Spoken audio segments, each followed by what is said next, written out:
in English, Ben and And Novak, I know you've been coming here to Melbourne for a long time to this tournament, more than 20 years, and I'm just curious sort of what you make of the evolution of this place and the vibes of this tournament. There's been a lot of talk about they're smashing attendance records constantly, and there's also complaints on the other side that it's gotten overcrowded and it's hard to get into courts, and things have gotten maybe too corporate or too commercial on certain different sides of this tournament. So I'm wondering from your perspective as a veteran of this place who's seen the years go by here and just lots of different tennis angles, like what you make of that sort of push-pull between excitement over growing and the idea that something's being lost by maybe being overstuffed or getting too crowded, too corporate, too commercial, too sort of profit centric at times.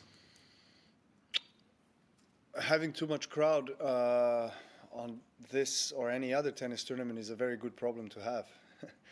I think there are much worse problems to have. So I think every tournament wants record-breaking attendance and ticket sales, and that's what I've been hearing actually this year and the last couple of years for most of the slams and tournaments. So I mean, it's a good sign. I mean, obviously we want more attention, more people coming and wanting to watch the tennis live and follow it and live stream, etc.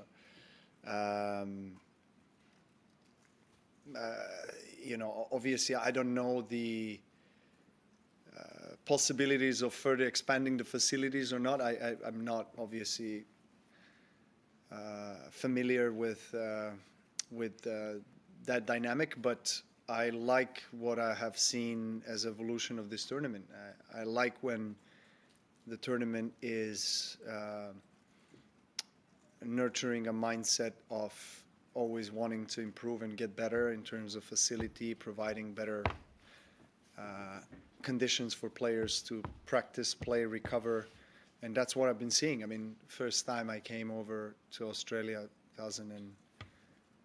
for the juniors, 2003, I think, or something like that, 2005 for the professional event, and I remember we were using the Gym B, as it was called, which was across the road.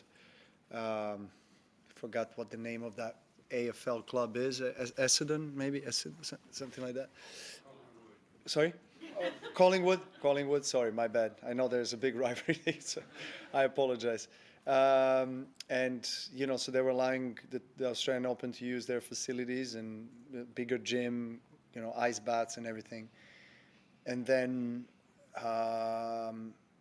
obviously there was an expansion of the facilities with the National Tennis Center, with indoor courts, more practice courts, better recovery, more locker rooms, better facilities for the player dining.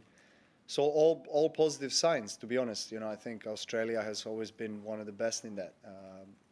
So I don't see any negatives there. And now it's really about how do you find balance and how do you manage the amount of people that is entering the premises, and whether I saw the other day with Alex Eala, that's been a talk, and which is understandable. There's some players coming from respective countries, like she's coming from Philippines, which is now a big deal. She's been the biggest ever tennis player from that country, which is a big country, and there's a big interest.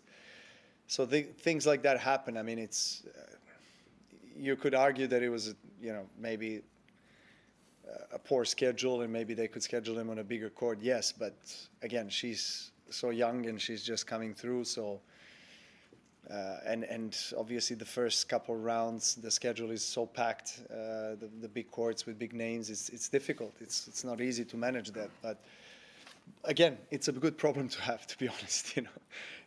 Let's just imagine if there's a lack of people coming, or that stands are empty. That's a bigger problem. I mean,